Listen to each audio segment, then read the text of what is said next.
I am Shiloh Kinney, 32 years old, the woman my entire family has called a useless filing clerk for the last 10 years. Nobody thought a family barbecue in the Virginia suburbs would end with the sound of snapping bone. When Kyle, my hero cousin who just graduated boot camp, lunged at me with a manic smile, he thought he would crush me into the grass like a rag doll. He didn't know that my reflexes weren't forged at summer camp, but in the kill houses of the Middle East. In the moment he touched me, the air thick with the smell of stale beer suddenly turned to the metallic scent of blood. 6 seconds. That was all the time I needed to turn the family's pride into an unconscious heap at my feet and expose my mother's hypocrisy. Comment, justice, and subscribe if you've ever been underestimated by your own blood. This story is for the black sheep who are tired of bowing their heads. 2 hours before the ambulance sirens cut through the humid Virginia air, I was sitting in my sedan at the end of my mother's driveway. The deep, gravelly voice of a former Navy SEAL host on my podcast was discussing the discipline of silence, the tactical advantage of being underestimated. It was the only world that made sense to me. I looked at the house, a 2-story colonial with a perfectly manicured lawn that screamed middle-class American dream. The driveway was already packed with Ford F-150s and oversized SUVs, their bumpers plastered with patriotic stickers that most of the drivers didn't truly understand. I reached for the volume knob and killed the engine. Silence filled the car. I took a breath, holding it for a 4 count, then releasing it. This was the ritual. I had to take off the operator, the Tier 1 specialist who analyzed threat vectors and breach points, and put on the costume of Shiloh, the mousy, single, 30-something administrative assistant who supposedly filed paperwork for a logistics company in D.C. It was the heaviest armor I ever had to wear. I stepped out of the car, adjusting my glasses. They were non-prescription, just another prop to soften my face, to make me look harmless. The air smelled of charcoal, lighter fluid, and roasting bratwursts. But underneath that, I could smell the tension. Walking into the backyard was like walking onto a stage where everyone knew their lines except me. The noise was overwhelming. Country music was blaring from the patio speakers, competing with the raucous laughter of men holding cans of Bud Light. And in the center of it all, standing by the grill like he had just conquered a nation, was Kyle. He was 22, with a high and tight haircut so fresh his scalp looked raw. He was wearing a tight Marine Corps t-shirt that clung to his chest, making sure everyone saw the muscles he'd built over the last 3 months. He was holding a beer in one hand and a pair of tongs in the other, gesturing wildly as he recounted his time at Paris Island. "I'm telling you, Aunt Linda," Kyle shouted, his voice cracking slightly. "The drill instructors tried to break me. They really tried. But you just gotta have that mental toughness, you know? It's a mindset. Civilians just don't get it." My Aunt Linda and Aunt Sarah were gazing at him with eyes full of adoration, nodding as if he were explaining quantum physics. "Oh, he's so brave," Aunt Linda cooed, touching his arm. "Our little warrior." I stood by the sliding glass door, invisible. A warrior? He had barely finished basic training. He hadn't seen sand, hadn't heard a shot fired in anger, hadn't felt the concussive force of an IED rattling his teeth. He was a boot, a rookie with an ego bigger than his rucksack. But here, in this backyard, he was Captain America. I felt a sudden thirst, a dry scratch in my throat, and slipped into the kitchen to find a drink. The house was cooler, but the air felt heavier, suffocating with the memories of my childhood. I walked to the counter where the drinks were set up. I reached for a glass of white wine, just wanting something to dull the sharp edges of the afternoon. "Put it down." The voice came from behind me, sharp as a whip. I didn't flinch. I never flinched anymore. But I froze. I turned to see my mother, Janet.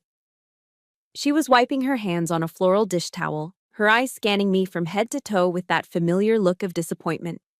She stepped forward and physically snatched the glass from my hand. The wine sloshed over the rim, staining her fingers, but she didn't care.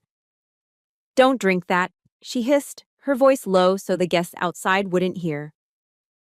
"A woman drinking alone in the kitchen looks cheap, Shiloh. It looks desperate." I'm 32, Mom, I said, my voice quiet, practiced. I just wanted a glass of wine. You want attention, she corrected, placing the glass out of my reach. She nodded toward the window, where Kyle was now laughing, throwing his head back. Look at Kyle. Look at his posture. That is what a man looks like. That is what success looks like. He's protecting this country. And what are you doing? Filing invoices, wearing those baggy sweaters to hide the fact that you can't find a husband. The insult was precise, designed to hurt. She hated my job because she couldn't brag about it at her bridge club. She hated my clothes because they weren't feminine enough. She had no idea that the baggy sweater was hiding a jagged line of scar tissue running along my lower ribs, a souvenir from a botched extraction in Syria 6 months ago. I'm happy for Kyle, I lied. You should be, she snapped, turning back to her potato salad. Now go outside and try to look pleasant. And for God's sake, don't embarrass me today. I walked out the back door, the humiliation burning in my chest, not because her words were true, but because I had to let them land. I had to take the hit. I couldn't tell her that while Kyle was learning how to march in formation, I was leading a team through a night raid. I couldn't tell her that the invoices I filed were actually intelligence reports on terror cells. I needed air. Real air. I skirted the edge of the patio, avoiding eye contact with my cousins, and made my way to the far corner of the yard near the old oak tree. Someone was already there. Grandpa Jim sat in his folding lawn chair, a safe distance from the chaos. He was 75, a Vietnam vet who barely spoke. The family thought he was going senile because he stared into space a lot. I knew better. He wasn't staring at nothing. He was watching everything. He didn't look up as I approached, but he shifted his legs to make room for me. He was nursing a small tumbler of amber liquid, no ice. He's loud, Grandpa Jim grunted, not pointing at Kyle, but we both knew who he meant. He's excited, I offered, leaning against the tree. He's a puppy barking at a leaf, Jim muttered, taking a slow sip. Then he turned his head slowly and looked at me. His eyes were milky with age, but the gaze was piercing. He looked at my hands, which were resting calmly at my sides. No tremors. Knuckles scarred, but relaxed. You good, kid? I'm fine, Grandpa. Shoulders looked tight, he observed, carrying something heavy. He wasn't talking about luggage. A chill went down my spine. Out of everyone in this family, the old man was the only one who might suspect. He knew the smell of ozone and cordite. He knew that eyes that had seen death didn't look like normal eyes. Just work stress, I said softly. He huffed, a sound that might have been a laugh. He looked back toward the grill. Kyle was now puffing out his chest, pointing to the shiny eagle, globe, and anchor pin he had pinned onto his civilian shirt.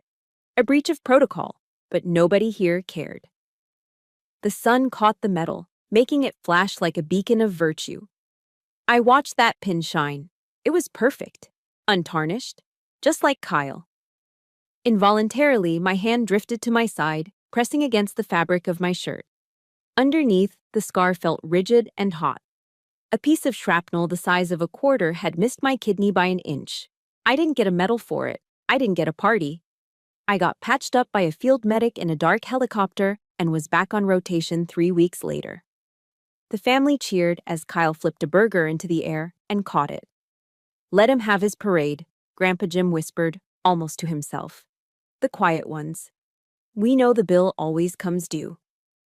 I nodded, swallowing the bitterness. I thought I could just stay in the shadows, survive the afternoon, and leave. I didn't know that in less than an hour the charade would be over, and the violence I kept locked away in a box would be the only thing standing between me and the ground. The late afternoon sun was beginning to dip, casting long golden shadows across the neatly trimmed grass, but the heat hadn't broken. It clung to my skin, sticky and oppressive, matching the mood radiating from the patio chairs. Kyle had taken center stage again. He was sitting on the edge of a lawn chair, surrounded by my aunts and a few neighbors, dramatically unlacing one of his pristine combat boots. He grimaced, sucking air through his teeth as if he were pulling shrapnel out of his own flesh. Man, he groaned, finally peeling off a thick wool sock to reveal his heel. You guys have no idea. The rucks we did? 12 miles, full gear. My feet were literally bleeding inside my boots. It's brutal. Aunt Linda gasped, covering her mouth with a hand adorned with too many rings. Oh, you poor baby. Look at that blister. Sarah, get the first aid kit from the house. He needs Neosporin. I looked. It was a blister. A small pink bubble of fluid the size of a dime. It wasn't bleeding. It wasn't infected. It was the kind of friction burn you get from breaking in new footwear at the mall. But to them, it was a war wound. It was evidence of his sacrifice. It's fine, Aunt Linda, Kyle said, waving her off with false modesty, basking in the attention. Marines don't complain. Pain is just weakness leaving the body, right? The phrase, a cliché printed on every motivational poster in every recruitment office in America, made my stomach turn. Pain is weakness leaving the body. Unconsciously, I shifted my weight, and a sharp electric jolt shot up my right side, seizing my breath for a fraction of a second. I forced my face to remain blank, forced my lungs to expand slowly against the restriction of the compression bandage hidden beneath my oversized sweater. The memory didn't ask for permission to return, it just kicked down the door. 3 weeks ago, the mountains of Kunar Province. It wasn't a sunny backyard in Virginia. It was pitch black, the kind of darkness that swallowed you whole. My team was moving fast, extracting a high-value asset before the local militia realized we were there. I had taken point.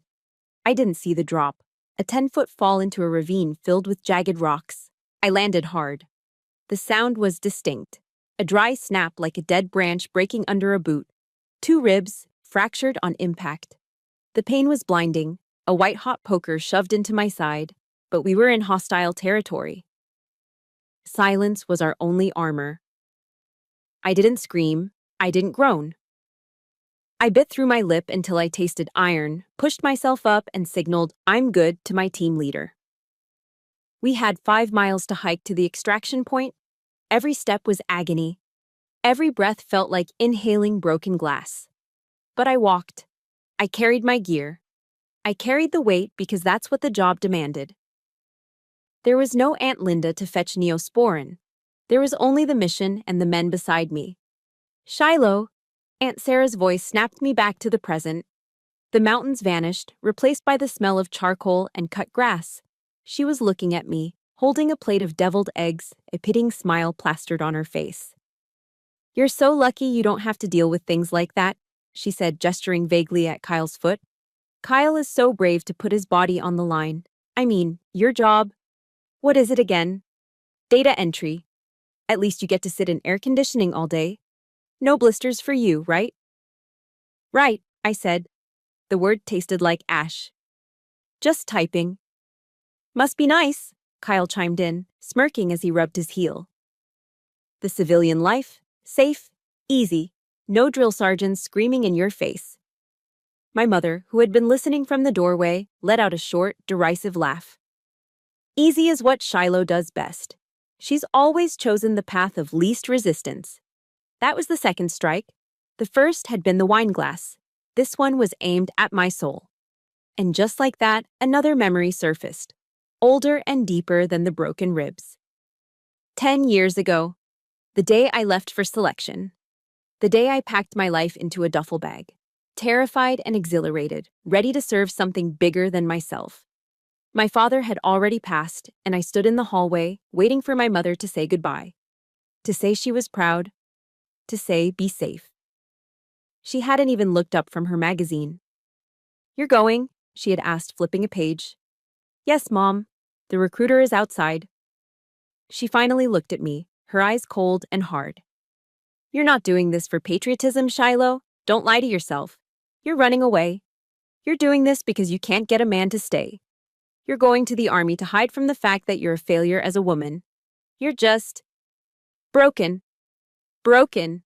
The word echoed in my head now, 10 years later, as I stood in this backyard surrounded by people who shared my blood but didn't know my name. They saw a spinster. They saw a disappointment. They saw a coward who chose a desk job because she couldn't handle the real world. My hand trembled slightly. I clenched it into a fist, hiding it in the pocket of my cardigan. The anger was rising, hot and dangerous. I wanted to rip off this sweater. I wanted to lift my shirt and show them the purple and yellow bruising that wrapped around my torso like a corset of violence. I wanted to show them the scar on my shoulder from a bullet graze in Yemen. I wanted to scream, I have bled more for this country in a week than Kyle will in his entire life. But I didn't, because that wasn't the job. The job was silence. The job was letting them sleep soundly at night, blissfully ignorant of the monsters I fought in the dark. If they knew what I did, if they knew what I was capable of, they wouldn't look at me with pity. They would look at me with fear. And I didn't want my mother to fear me. I just wanted her to love me. I took a deep breath, fighting the sharp stab in my ribs. I needed an anchor, something to hold on to before I lost control. I closed my eyes for a brief second and whispered the words that had gotten me through the coldest nights and the hottest firefights. The words of King David, a warrior poet who knew something about being underestimated by his family. Blessed be the Lord my strength, which teacheth my hands to war and my fingers to fight. Psalm 144, 1. It wasn't a prayer for peace, it was a prayer for capability. It was a reminder that my scars weren't signs of failure, they were proof of my training. God had forged me in fire, even if my family only saw the ashes. You okay, Shiloh? Kyle asked, his voice dripping with mock concern. You look a little pale. Maybe the heat is too much for you office types. I opened my eyes. The world came back into focus. I looked at him, really looked at him. I saw the insecurity behind the bravado. I saw a boy playing soldier because he needed validation. I'm fine, Kyle, I said, my voice steady, betraying nothing. Just a little headache. You should put some ice on that blister. Infection can set in fast. He laughed, dismissing me. Yeah, thanks for the tip, Dr. Shiloh. I turned away, walking back toward the edge of the yard where Grandpa Jim was still watching. I gently pressed my hand against my injured side, feeling the broken bones shift slightly under my touch. A secret pain, a silent honor. If you've ever had to smile while carrying a heavy burden that no one else can see, hit that like button. And tell me in the comments, what is one sacrifice you've made that your family never understood? Type, I am strong, if you know your worth doesn't come from their approval. They don't need to know, I whispered to the wind, repeating the mantra that kept me sane. As long as they're safe, that's enough. But as I looked at Kyle, who was now chugging his third beer and getting louder by the minute, a darker thought crept in. They were safe from the world, yes. But were they safe from themselves? Were they safe from the hubris that was growing like a cancer in the center of this party? I had a feeling the safety was about to be shattered. And unlike my ribs, this break wouldn't heal quietly. The sun was lower now, painting the Virginia sky in bruised purples and oranges, but the party showed no signs of slowing down. If anything, the alcohol had turned up the volume. The air was thick with the smell of cheap cologne mixed with barbecue smoke, a combination that was starting to give me a headache behind my eyes. I was leaning against the railing of the deck, swirling the melting ice in my cup of water, trying to blend into the woodwork. It was a skill I had perfected over years of undercover work, becoming gray, becoming forgettable. But forgettable wasn't on Kyle's agenda today. He spotted me from across the patio. I saw his eyes lock onto me, glossy and slightly unfocused from his fourth, or maybe fifth, Bud Light. He grinned, a predator who had just spotted a limping gazelle, and started weaving through the crowd toward me. Hey, there she is, Kyle bellowed, slinging an arm around my shoulders. His weight was heavy, oppressive, and he smelled like stale hops and sweat. The family's very own paper pusher. He squeezed my shoulder hard, his fingers digging into the muscle. I didn't flinch. I just stood there, letting him play his game. So Shiloh, he slurred slightly, leaning in close, his breath hot on my face. I was just telling Uncle Bob about the difference between us real warriors and the POGs. You know what a POG is, right? I knew exactly what it meant. Person other than grunt. It was the derogatory term infantrymen used for anyone who wasn't on the front lines. Cooks, mechanics, administrative clerks. In his eyes, that's all I was, a POG. A fobbit who never left the safety of the forward operating base. I've heard the term, I said evenly, taking a sip of my water. Yeah, well, you're the definition of it. Kyle laughed, looking around for an audience. Aunt Sarah and Uncle Bob were chuckling, eager to be part of the joke. See, while guys like me are out there, Oscar Mike, that means on the mission, by the way. You guys are just sitting back, enjoying the Wi-Fi and the chow hall. My eye twitched. Just once. Oscar Mike meant on the move. It came from the phonetic alphabet, O for Oscar, M for Mike. It didn't mean on the mission. Any boot fresh out of training should know that. But here he was, butchering the lingo to impress civilians who didn't know a rifle from a rake. Sounds intense, Kyle, I said, my voice flat. Intense? You have no idea, he scoffed, puffing out his chest. You have to have your head on a swivel, constant vigilance. You never know where the threat is coming from. Constant vigilance. I looked at him, really looked at him, and in that moment, the cousin I had grown up with vanished. In his place was a tactical problem, a threat assessment. My brain switched gears effortlessly, slipping into the cold, analytical mode that had kept me alive in places Kyle couldn't find on a map. Target, male, approx. 180 lbs, intoxicated, balance compromised. I scanned his stance. He was leaning heavily on his left leg, his right foot crossed over his ankle in a casual, arrogant pose. If I were to sweep his left knee, just a quick, sharp kick to the perineal nerve, he would drop like a sack of cement. Defense, 0. His hands were occupied, one holding a beer, the other gesturing wildly in the air. His chin was jutting out, completely exposed. His jugular vein was pulsing beneath the skin of his neck, a perfect, inviting target. Analysis, amateur. If this were a bar in Kandahar or a back alley in Beirut, he wouldn't have lasted 10 seconds. He had no situational awareness. He had let an enemy, me, get within striking distance without assessing my hands or my posture. He was loud. He was visible. He was a walking casualty. If this was a war zone, Kyle, I thought, the words echoing loudly in my skull, you'd be dead 10 times over before you even dropped your beer. You listening to me, Shiloh? Kyle poked me in the chest with a finger. I said, you wouldn't last a day in my boots. The poke was the trigger.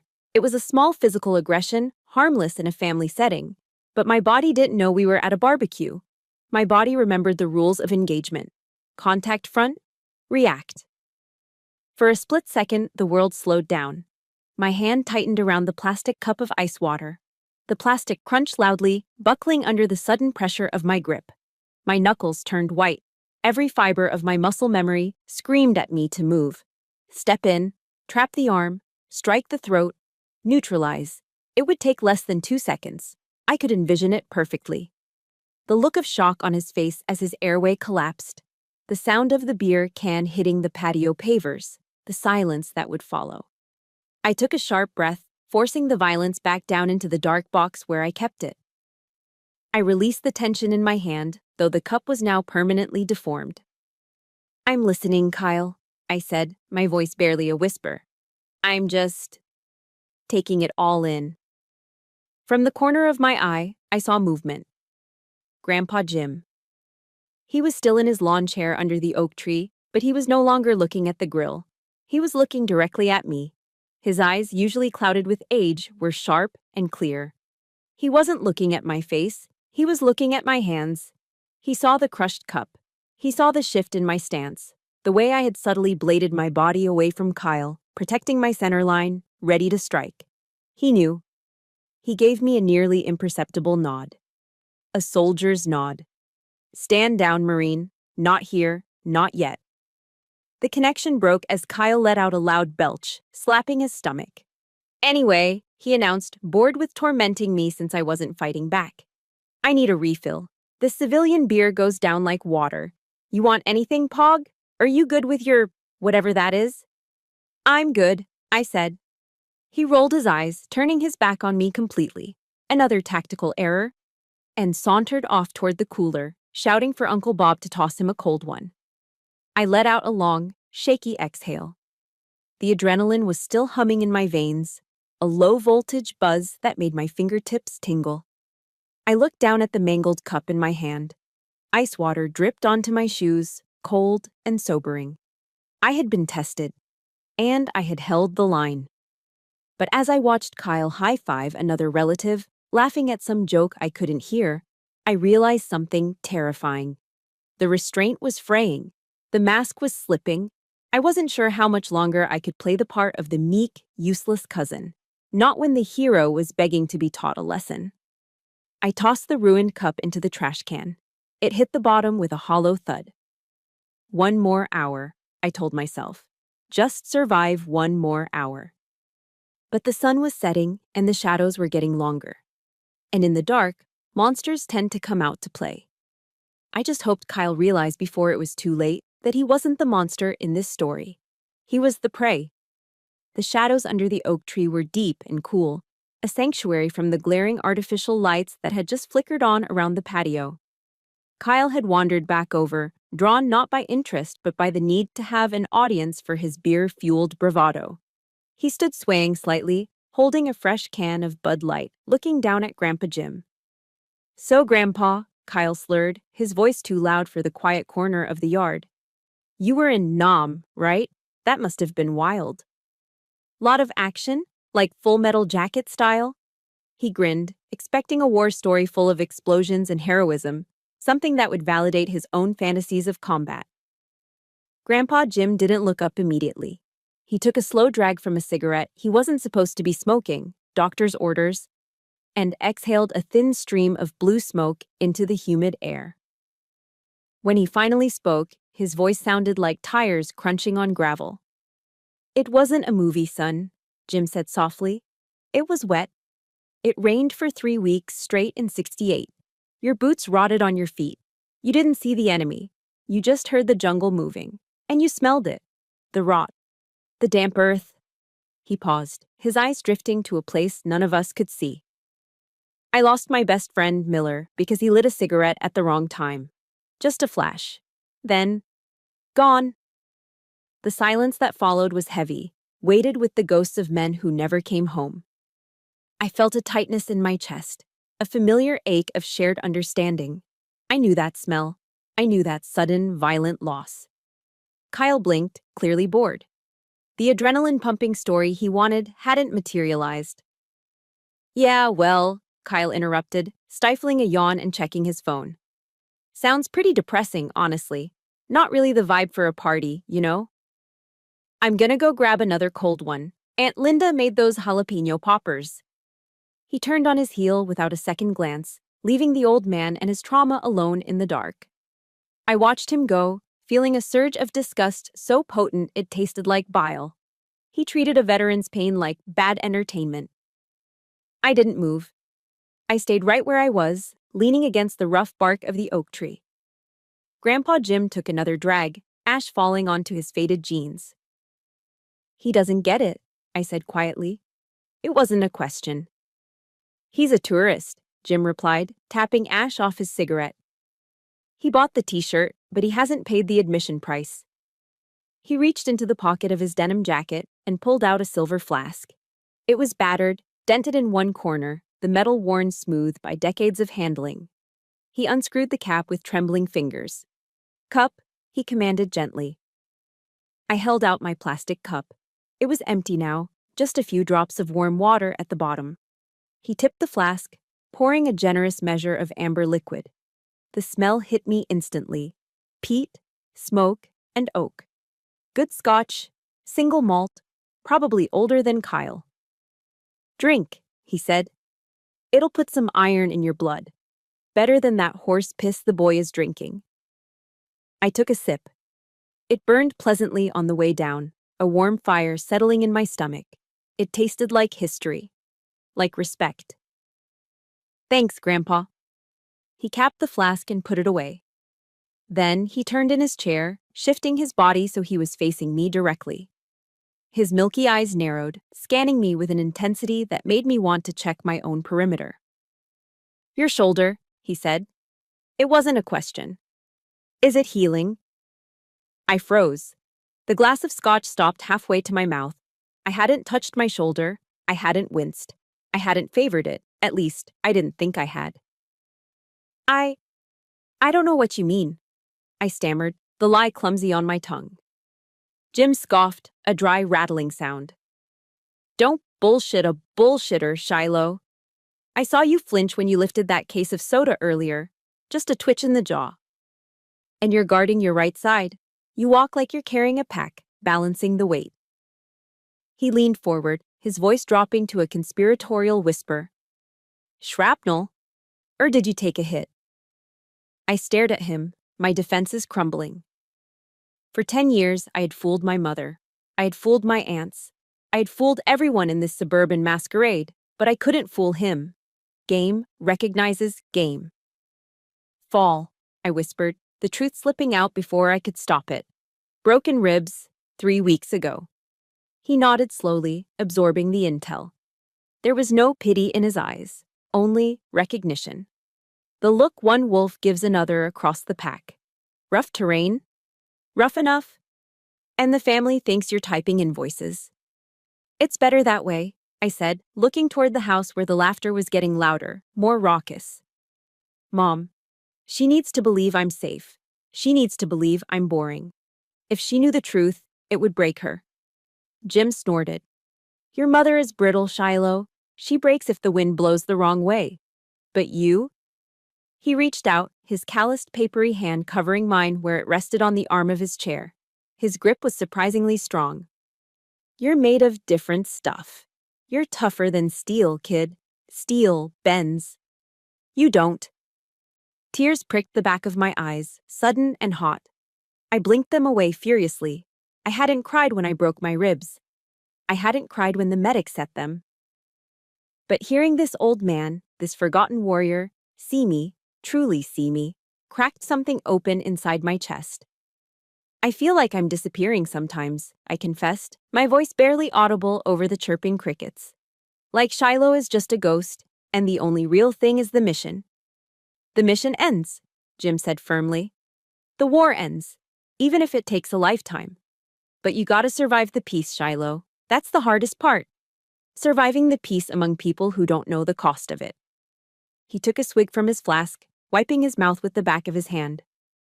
You're not a ghost, he added. You're the only real thing in this whole damn zip code. We sat in silence for a moment, sipping our scotch, two soldiers from different wars finding a common frequency in the static of civilian life. It was the most peaceful I had felt in months. But the peace was fragile. A loud crash from the patio shattered the moment, glass breaking, laughter that sounded more like braying. I looked up. Kyle was standing on top of a cooler, swaying dangerously, holding a fresh beer high in the air like a trophy. He was shouting something about combat maneuvers. Grandpa Jim followed my gaze. His expression hardened, the warmth vanishing instantly. His eyes went cold, the eyes of a man who had seen villages burn. Watch him, Jim murmured, his voice low and dangerous.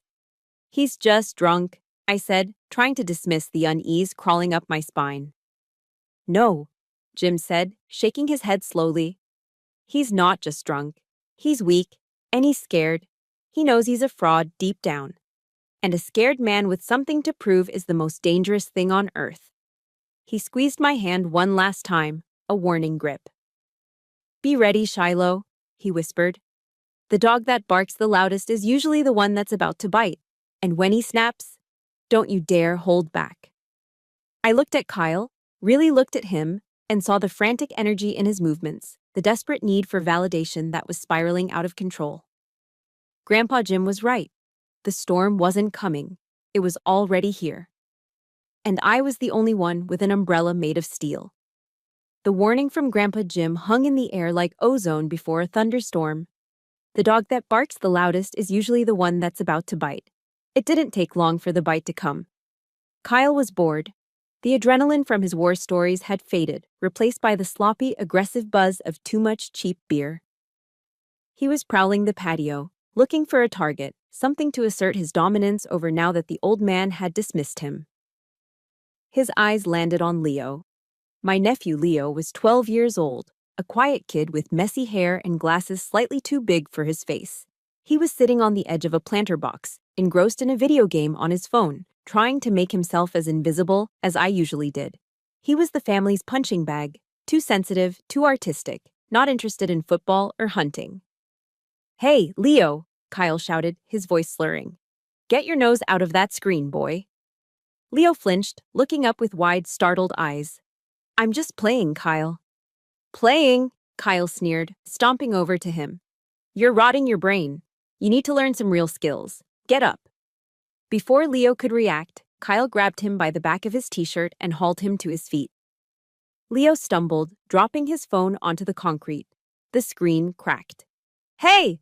Leo cried out, reaching for it. "My phone!" "Forget the phone," Kyle barked, spinning the boy around. "I'm gonna teach you some MC MAP, Marine Corps Martial Arts Program. You need to know how to defend yourself, or you're gonna get eaten alive in high school." The family laughed. Uncle Bob, who was filming on his own phone, chuckled.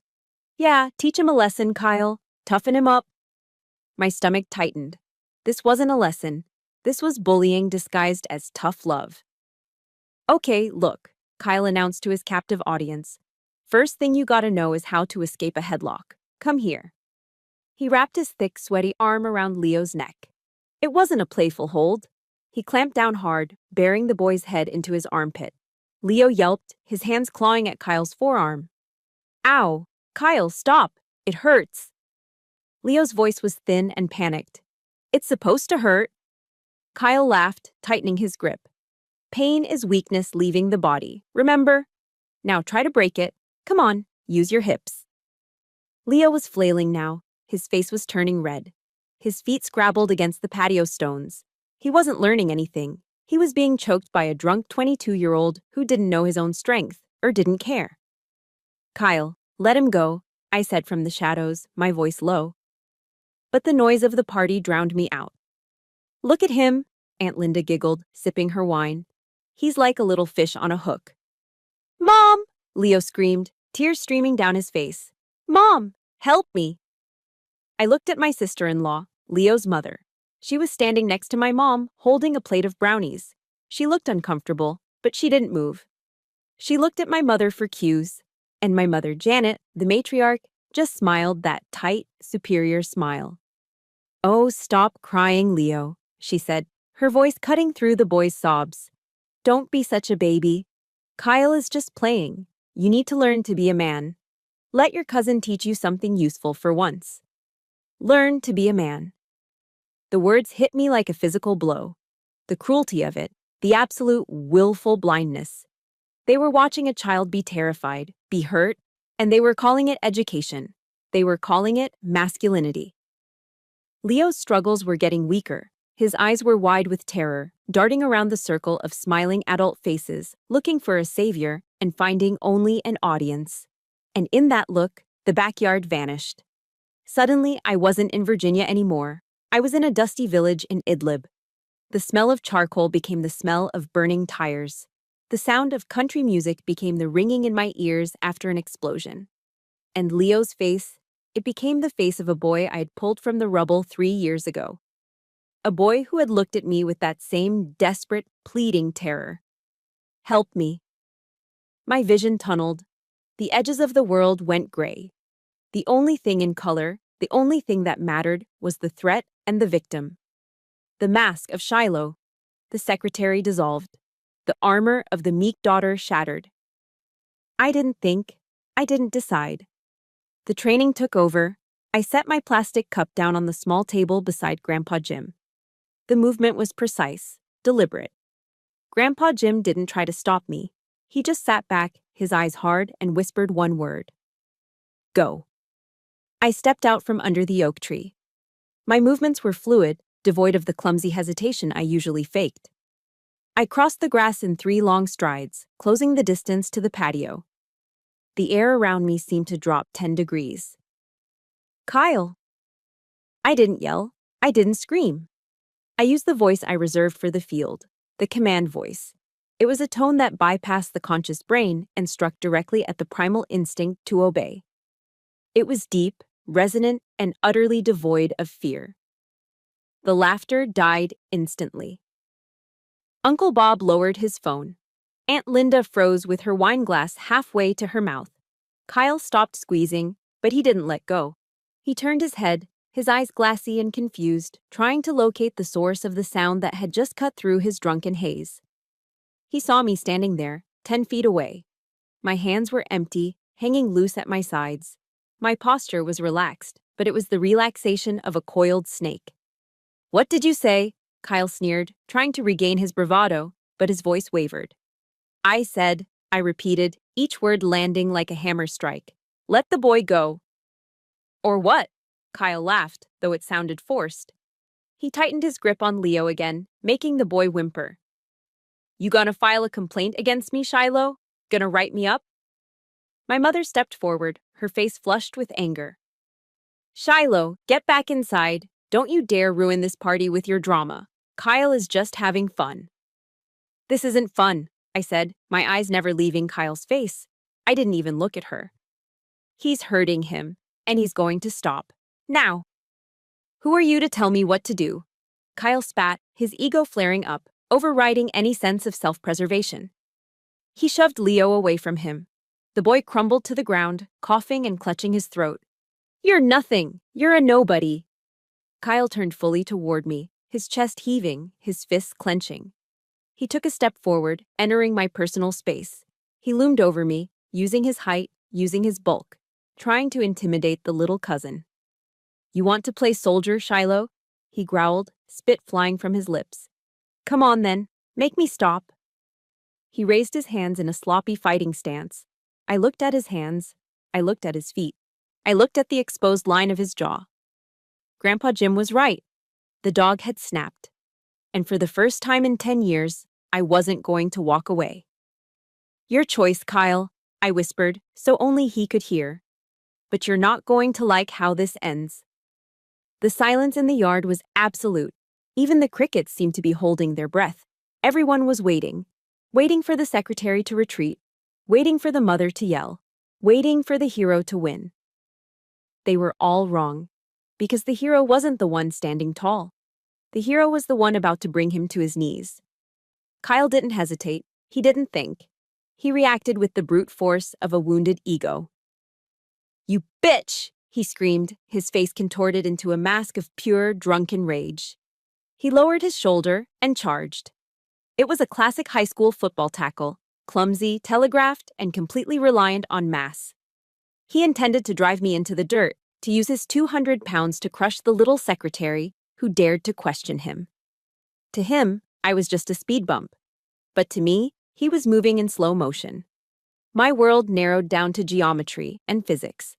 The noise of the party, my mother's gasp, Leo's whimper, the country music, faded into a dull hum. My heart rate didn't spike, it steadied. This was the place where I lived. This was the flow. Threat vector incoming. Center mass, velocity, moderate. I didn't step back. Retreating would give him momentum. I didn't step forward. Engaging head-on would be a contest of strength, and he was bigger. So, I disappeared. Just as Kyle was about to make contact, just as he thought he had me, I pivoted. My left foot slid back into the side in a smooth arc, my body turning 90 degrees like a closing door. Kyle hit nothing but air. But I didn't just let him miss. I helped him. As he lunged past me, stumbling forward under his own unchecked inertia, my right hand shot out. I didn't strike him, I guided him. I placed my palm flat against his shoulder blade and shoved, adding my force to his. "Whoa!" Kyle yelped, his feet tangling as he tried to regain his balance. He was falling forward, exposing his back. The cardinal sin of combat. Target exposed, execute. I moved in. My body flowed like water, closing the gap instantly. I kicked the back of his knee, a sharp, precise strike to the popliteal fossa. His leg buckled. He dropped to his knees with a grunt, his momentum arrested, but his balance destroyed. Before he could even process that he was on the ground, I was on him. I wrapped my left arm around his neck from behind. It wasn't a hug. It was a vice. My bicep pressed against the right side of his neck. My forearm bone dug into the left. I grabbed my own right bicep with my left hand, locking the hold. My right hand moved behind his head, pushing it forward, cinching the noose tight. The rear naked choke. The meta leão. The lion killer. It wasn't about cutting off his heir. That takes too long, and they fight too hard. It was about blood. I compressed his carotid arteries, the highways delivering oxygen to his brain. Kyle thrashed. He clawed at my arm, his fingernails digging into my skin, desperate and wild. He tried to throw himself backward to slam me onto the concrete. But I had already hooked my legs around his waist, grapevining his legs, flattening my hips against his back. I was a backpack he couldn't take off. "Stop!" someone screamed. Maybe my mother. Maybe Linda. It didn't matter. I leaned in close to Kyle's ear. He was making gurgling noises now, his panic escalating as his vision started to tunnel. "General Mattis said something you should have learned in boot camp, Kyle," I whispered, my voice calm, almost intimate amidst the violence. "Be polite, be professional, but have a plan to kill everyone you meet." I tightened the grip by a fraction of an inch. "You forgot the plan," I murmured. "And you forgot the professionalism." His thrashing slowed. His movements became jerky, uncoordinated. His brain was starving.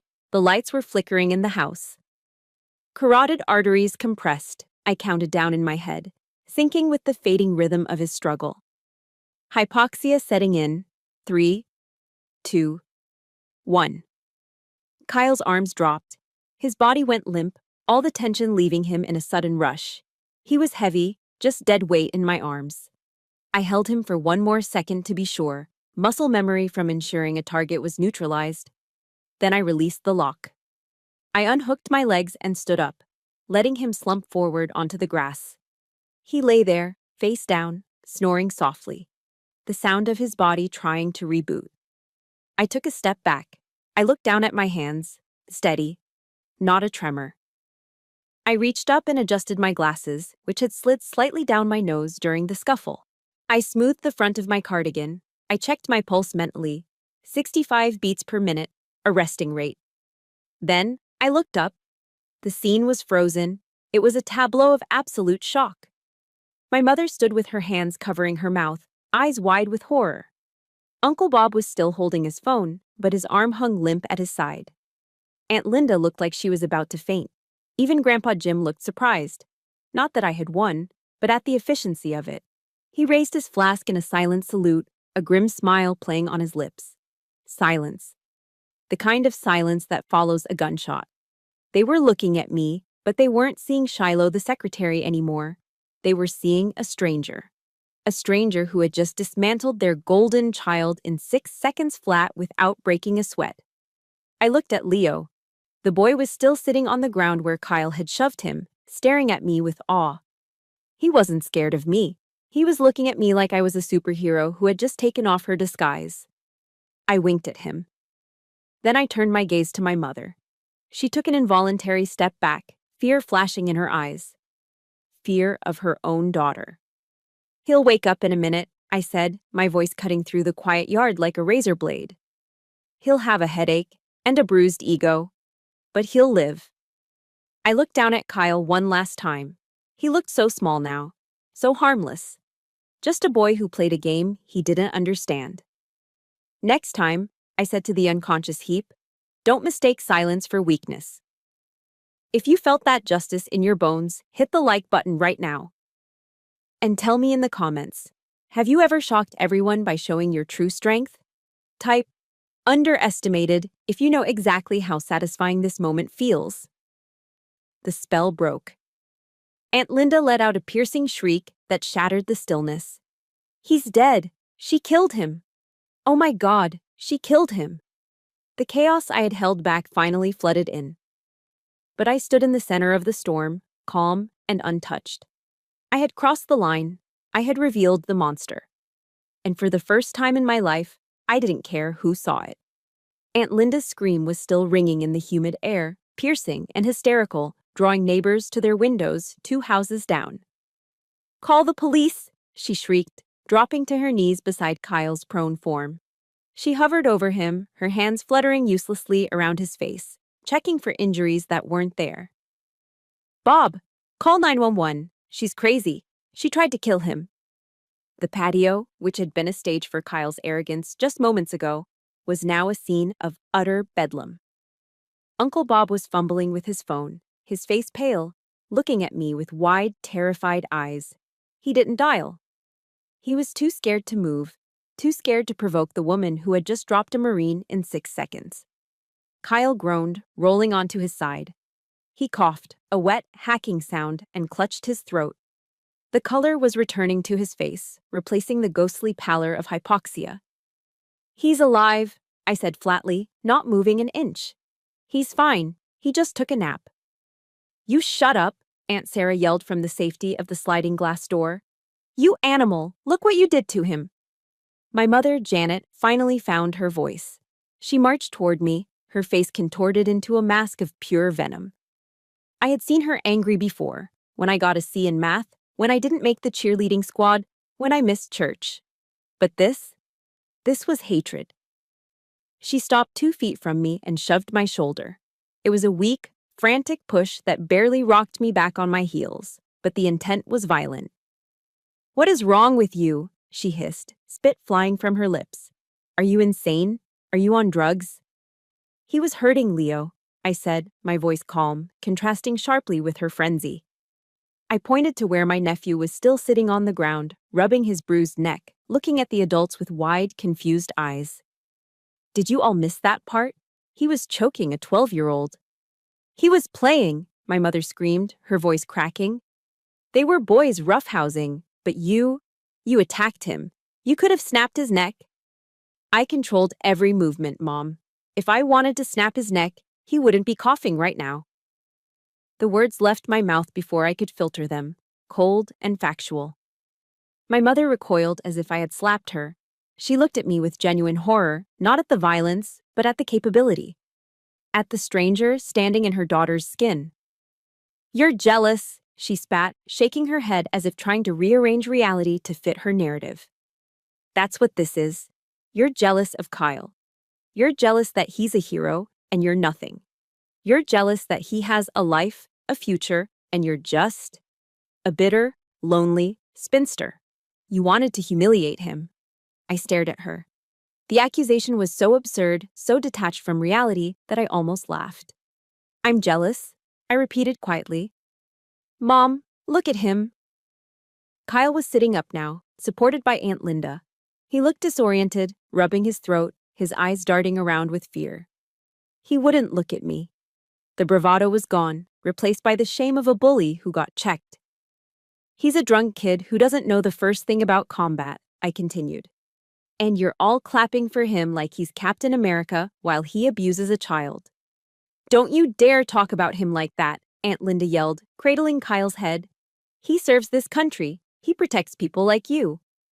"He doesn't protect anyone," a gravelly voice cut through the noise. Grandpa Jim stood up from his chair. He moved slowly, leaning on his cane, but his presence filled the yard. He walked over to where the family was huddled around Kyle, casting a long shadow over them.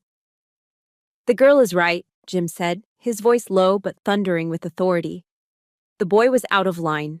He was hurting the kid. Shiloh stopped it. You should be thanking her." "Dad, stay out of this," my mother snapped, turning on her own father. "You're senile. You don't know what you're seeing. She assaulted him." "I know a soldier when I see one," Jim growled, thumping his cane on the patio stones. "And I know a coward when I see one. Kyle is the coward. And you lot—" He swept his gaze over the family, his eyes filled with disappointment. "You're a bunch of blind fools." "That's enough," Uncle Bob shouted, finally finding his courage now that the target was an old man. "Jim, sit down. Janet is right. Shiloh is dangerous. Look at her. She's standing there like a psychopath. No remorse, no tears." I looked around the circle of faces. My mother, my aunts, my uncle. They were all looking at me with the same expression, fear and loathing. They didn't care about Leo. I glanced at the boy. He had crawled away to the edge of the grass, forgotten by his own parents in their rush to comfort the aggressor. They didn't care about right or wrong. They cared about the narrative. In their story, Kyle was the golden child, the hero, the future. I was the scapegoat, the failure, the background noise. By taking Kyle down, I hadn't just hurt him physically, I had shattered their carefully constructed fantasy. I had proven that their hero was weak and their failure was powerful. And that was unforgivable. "You need help, Shiloh," my mother said, her voice dropping to a cold, dismissive tone. "You need professional help. I don't know where you learned those things, but it's not normal. It's sick." "It's training, Mom," I said, feeling the last tether of attachment snap inside my chest. "It's what keeps you safe at night. But you don't want to know that. You prefer the fairy tale." "Get out," she whispered. I raised an eyebrow.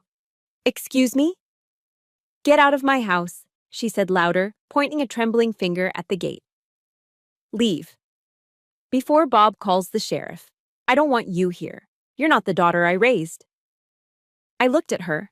I looked at the woman whose approval I'd chased for 32 years. The woman whose criticism had driven me to push myself harder, to become elite, to become lethal, just to prove I was worth something. And I realized with a clarity that was both heartbreaking and liberating that I would never be enough for her. Not because I lacked value, but because she lacked the capacity to see it. "You're right, Mom," I said softly. "I'm not the daughter you raised. That girl died a long time ago in a desert you couldn't find on a map." I turned to Grandpa Jim. He gave me a sad, knowing nod. "Go," his eyes said. "Save yourself." Then I looked at Leo. "You okay, bud?" He nodded, sniffling, clutching his phone. "Thank you, Aunt Shiloh." "Keep your head up," I told him. "Don't let them break you." I didn't look at Kyle. He wasn't worth the eye contact. I turned my back on them. I turned my back on the accusations, the gaslighting, the toxic loyalty to a lie. I walked toward the sliding glass door to get my purse, my steps steady and rhythmic. Behind me, the babble of voices started up again, comforting Kyle, vilifying me, rewriting history in real time. But their voices sounded distant now, like static on a radio channel I was tuning out. I was done. The mission here was scrubbed. It was time to extract. The interior of the house was cool and quiet, a jarring contrast to the heat and hysteria of the backyard. It felt like a museum of a family I didn't belong to. I walked through the hallway, my footsteps muffled by the thick carpet. On the walls, framed photos smiled back at me. Kyle in his football uniform, my sister at her wedding, my mother receiving a garden club award. There were no pictures of me. Not really. Just a blurry group shot from a Christmas 5 years ago where I was standing in the back, half obscured by a Christmas tree. I reached the foyer table where I had left my purse. I checked my essentials automatically. Keys, wallet, sunglasses, check, check, check. I was ready to leave. I was ready to never come back. But as I reached for the brass doorknob, a hand slammed against the wood, holding the door shut. I didn't flinch. I turned slowly to find my mother standing there. She was breathing hard, her chest heaving, her face flushed with a mixture of rage and desperation. She looked small suddenly, small and petty. "You're not leaving," she said, her voice trembling.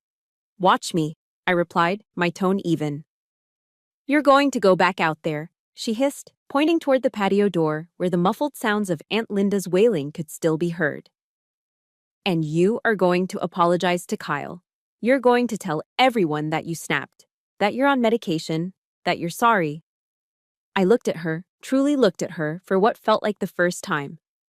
I saw the fear behind her eyes, not fear for Kyle, but fear for her image, fear that the perfect suburban facade was cracking, and I was the hammer. "No," I said. "Excuse me?" "No," I repeated, louder this time. "I'm not apologizing for stopping a bully, and I'm certainly not going to lie to protect your ego." "My ego?" she laughed, a harsh, bitter sound. "I am trying to save your reputation, Shiloh. Do you know what they're going to say about you? That you're unstable, that you're violent, that you're a loose cannon. No man is ever going to want you after this." There it was again. The ultimate currency in her world, a husband. As if my entire existence, my entire worth, hinged on whether or not someone wanted to marry me. I don't care what they say, Mom, I said, stepping closer to her. I loomed over her slightly, not with physical threat, but with the sheer weight of my presence. And I don't care about finding a man to validate me. You're pathetic, she sneered, falling back on her old weapons. You're a glorified secretary, Shiloh. You file papers. You answer phones. You live in a tiny apartment and you have nothing. Kyle is a Marine. He is elite.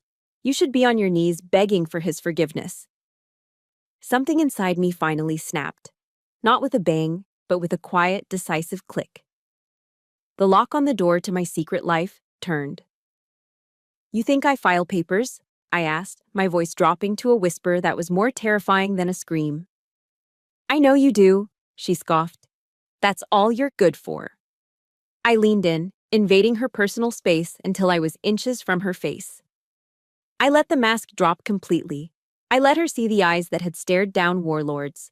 I let her feel the cold radiation of a predator. That logistics company in D.C.? I said softly. It doesn't exist, Mom. It's a front, a shell corporation for the intelligence support activity. Her eyes widened. She opened her mouth to speak, but no words came out. I don't type invoices, I continued, relentless. I hunt people, bad people, people who make Kyle's drill instructors look like kindergarten teachers. I speak 3 dialects of Arabic. I have a clearance level you don't even know exists. And those scars you think are ugly? I got them dragging a teammate out of a burning building in Aleppo while you were asleep in your comfortable bed. She took a step back, hitting the wall. She looked terrified. You're lying, she whispered, but her voice lacked conviction. Believe what you want, I said, straightening up and adjusting my purse strap. But know this. I am not the failure of this family. I am the shield that protects it. I reached for the doorknob again. This time, she didn't stop me. She couldn't. She was paralyzed by the sudden, massive shift in power dynamics. But before I opened the door, I turned back to her one last time. I needed to leave her with something she would never forget. Something that would burn every time she looked at her precious, fragile nephew. You know, Mom, I said, a sad smile playing on my lips. You always told me you wanted me to marry a strong man, someone capable, someone dangerous. I gestured around the silent, empty hallway, encompassing the backyard, the men drinking beer, the boys playing soldier. It's a shame, I said, my voice heavy with finality. Because in this entire house, the strongest man is me. I opened the door and walked out. The humid air hit me again, but this time it felt different. It didn't feel oppressive. It felt like freedom. As I walked down the driveway toward my car, I saw movement at the side gate. Grandpa Jim was standing there, leaning on the fence. He wasn't smiling, but he raised 2 fingers to his brow in a casual salute. Give him hell, kid, he mouthed. And behind him, peeking through the slats of the fence, was Leo. He gave me a small, shy wave. I waved back, got into my car, and locked the doors. The sound of the locks engaging was the most satisfying sound I had heard all day. It was the sound of a boundary being set in stone. I started the engine. The radio came on, resuming the podcast I had paused hours ago. The host was talking about extraction strategies, about knowing when a position is compromised and when it's time to leave. I put the car in reverse and backed out of the driveway. I didn't look at the house. I didn't look at the window where I knew my mother was watching. I looked at the road ahead. I drove past the rows of manicured lawns and American flags. I drove until the suburbs faded into the highway. I drove until the sun finally set, leaving the world in darkness. But I wasn't afraid of the dark. The dark was where I did my best work. And for the first time in a long time, I was heading home. Not to the house I grew up in, but to the life I had built. A life where strength was respected, silence was a virtue, and family was earned, not inherited. 6 months later. The air inside the SCIF, Sensitive Compartmented Information Facility, was filtered, recycled, and kept at a constant 68 degrees. It smelled of ozone, gun oil, and high-grade coffee. It was a stark contrast to the humid, emotionally suffocating backyard in Virginia, and I preferred it this way. Here, the walls were soundproof. Here, there were no windows to look out of, and no prying eyes to look in. I stood at a metal workbench, stripping down my Glock 19. My hands moved with a rhythmic, practiced efficiency, checking the slide, the spring, the barrel. Click, clack, snap. It was a meditation. Boss? I didn't look up immediately. I finished reassembling the weapon, racked the slide once to ensure it was seated, and holstered it on my hip. Status, Miller? I asked, turning to face the man standing in the doorway. Miller was 6'4", a former linebacker from Texas with hands the size of dinner plates and a beard that violated at least 3 different grooming standards. He was a Tier 1 operator, a man who could clear a room of hostiles in under 4 seconds. And he was looking at me with the kind of deference usually reserved for generals or saints. Bird is fueled and prepped, ma'am, Miller said, his voice a low rumble. Wheels up in 10. Intel says the package is moving tonight. Good, I said, grabbing my plate carrier from the bench. Tell the team to gear up. We go dark in 5. Roger that. He lingered for a second, watching me check the straps on my Kevlar vest. You good, boss? He asked, not out of doubt, but out of loyalty. You've been running hot lately. I paused, looking at him. In this room, surrounded by lethal professionals, I wasn't the disappointment. I wasn't the spinster. I was the asset. I was the leader. I'm good, Miller, I said, offering him a rare, genuine smile. Just focused. Get to the chopper. He grinned and disappeared down the hallway. I had 5 minutes before I had to surrender my personal electronics and vanish from the grid. I walked over to my locker, a gray metal box with my call sign, Wraith, stenciled on the front. Inside, sitting on the top shelf next to a spare magazine, was my personal iPhone. I hadn't touched it in 12 hours.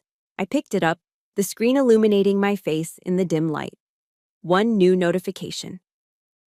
My thumb hovered over the screen. I knew the number. I hadn't deleted it, but I hadn't answered it either. It was Kyle. I swiped open the message. It was long, a wall of text sent at 2 a.m., likely fueled by insomnia and regret. Shiloh, it read. I know you probably won't read this. Mom told us not to contact you. But I had to say something. I leaned against the locker, feeling the cold metal through my tactical shirt. Uncle Bob sent me the Ring doorbell footage from the BBQ. I watched it. I watched it like 50 times. I slowed it down. I could picture him sitting in his barracks room or his parents' basement, hunched over a laptop, frame by framing the moment his world turned upside down. I saw what you did with your feet, the pivot, the weight transfer, and the choke. You didn't just grab me, you locked it. That wasn't self-defense class stuff. That was operator level. I scrolled down. I asked around. Some guys I know in Intel. They wouldn't tell me anything, but the way they shut up when I mentioned your name. Jesus, Shiloh. Who are you? A ghost, I thought. I'm the ghost you were too loud to hear. I'm sorry about Leo. The message continued. I was drunk, yeah, but that's no excuse. I was being a bully. You were right. Grandpa Jim was right. I felt small, and I wanted to feel big. I'm sorry I made you leave. If you ever want to talk, or teach me how to not get my ass kicked in 6 seconds, let me know. I stared at the words. 6 months ago, this message would have meant everything to me. It would have been the vindication I craved. It would have been the proof that I wasn't crazy, that I wasn't the villain. But now, it just felt quiet. It was an echo from a life I'd already shed, like a skin I had outgrown. I didn't feel angry at Kyle anymore. I didn't feel triumphant. I just felt a distant, detached pity. He was finally seeing me, yes, but he was seeing the cool part, the violence, the skill. He still didn't know me. He didn't know the nights I spent awake, the weight of the decisions I made, the cost of the silence I kept. And he never would. Because he hadn't earned that clearance. My thumb moved to the top of the screen. I didn't type a reply. I didn't type, I forgive you. I didn't type, go to hell. I tapped edit. Then, select message. Then, the trash can icon. Delete conversation? This action cannot be undone. I pressed delete. The message vanished. The screen went blank. It was that simple. No drama, no tears, just a digital cleaning of house. I didn't need his apology to validate my worth. I didn't need my mother's approval to define my strength. I had found my validation in the field, in the trust of men like Miller, in the quiet knowledge that when the world caught fire, I was the one holding the hose. I tossed the phone onto the shelf and slammed the locker shut. The sound echoed in the empty room like a gavel striking a block. Case closed. I put on my helmet, adjusting the night vision goggles until they clicked into place. I checked my radio frequency. I pulled on my gloves. The woman who craved acceptance at a barbecue in Virginia was gone. In her place stood Wraith. I walked out of the SIF and into the hallway, the heavy steel door sealing behind me with a pneumatic hiss. The corridor was long and lit by red emergency lights. At the end of it, the tarmac waited. The mission waited. I wasn't lonely. Solitude is a state of isolation. Aloneness is a state of being. I was alone, yes, but I was whole. As I walked toward the roar of the waiting helicopter, I didn't look back. There was nothing behind me worth saving. Everything I needed was right here, strapped to my chest and standing by my side. It was Oscar Mike, and I had work to do. The tarmac was alive with the scent of jet fuel and the deafening roar of rotors cutting through the night air. It was a chaotic symphony of power, but to me, it sounded like a lullaby. I walked toward the waiting MH-60 Blackhawk, the wind whipping my hair around my face. I didn't fight it. I let the rotor wash scour me clean, stripping away the last lingering doubts of the girl who used to apologize for existing. Miller was already inside, sitting near the door gunner position. He extended a gloved hand to pull me up. "Welcome aboard, boss," he shouted over the noise, his grip firm and reassuring. I hauled myself into the cabin and took my seat. Around me, the rest of the team was strapping in. There was Sanchez, checking the feed on his drone tablet. There was Davis, double-checking his medical kit.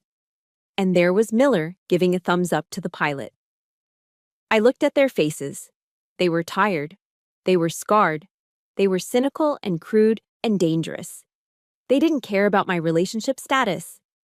They didn't care about my fashion choices. They didn't care if I was ladylike. They only cared about one thing. Could I do the job? Could I bring them home? And the answer, written in the trust in their eyes, was yes. For 32 years, I had been told that family was about blood, that it was about shared DNA, shared last names, and shared Thanksgiving dinners where you swallowed insults along with the turkey. I had been told that you forgive family no matter what because they're all you have. I looked at Miller, who had once taken a bullet in the vest meant for me in Somalia. I looked at Sanchez, who had spent 3 days digging through rubble with me after an earthquake in Haiti, refusing to sleep until we found survivors. I realized the lie I had been fed. Blood is just biology. It's an accident of birth. It makes you related. It doesn't make you family.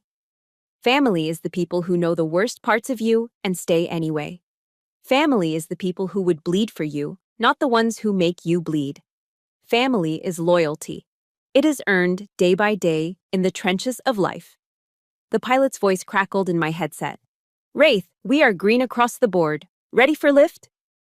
I pressed the transmit button on my chest rig. "Copy that. Let's fly." The helicopter lurched upward, defying gravity. The ground fell away. The base, with its fences and lights, shrank into a grid of geometry.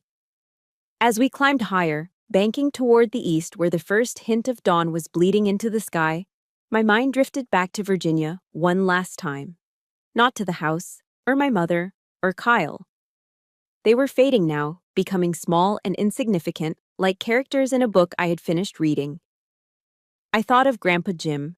I pictured him sitting on his porch, nursing a cup of coffee and maybe sneaking a cigarette.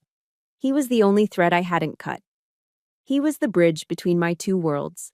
He understood that sometimes you have to leave the people you love to save the person you are.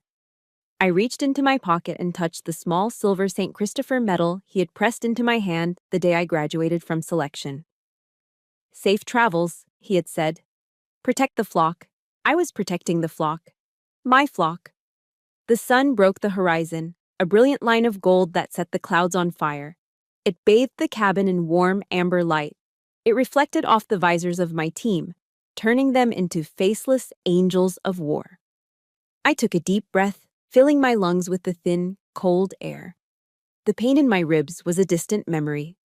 The ache in my heart was gone. For the first time in my life, I wasn't waiting for permission to be happy. I wasn't waiting for approval to be strong. I looked out at the endless horizon, at the world waiting below. It was dangerous, it was messy, it was beautiful. And I was ready for it. A smile touched my lips.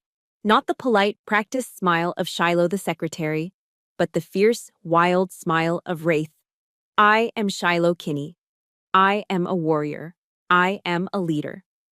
And as the Black Hawk cut through the morning sky, carrying me toward the mission and the men who would die for me, I knew one thing with absolute certainty. I wasn't running away. I was finally home. We all carry scars that our families can't see. If my story resonated with you today, it's because you know the truth. Silence isn't weakness, it's discipline. And you don't owe your loyalty to anyone who treats you like you're invisible. Real family is earned. If you are ready to stop apologizing and start living on your own terms, please hit that like button and subscribe to the channel. We are building a squad of survivors here, and I want you in it. And tell me in the comments below, who is the Grandpa Jim in your life? The one person who always believed in you when no one else did? Let's honor them today. Stay safe, stay strong. This is Shiloh, signing off.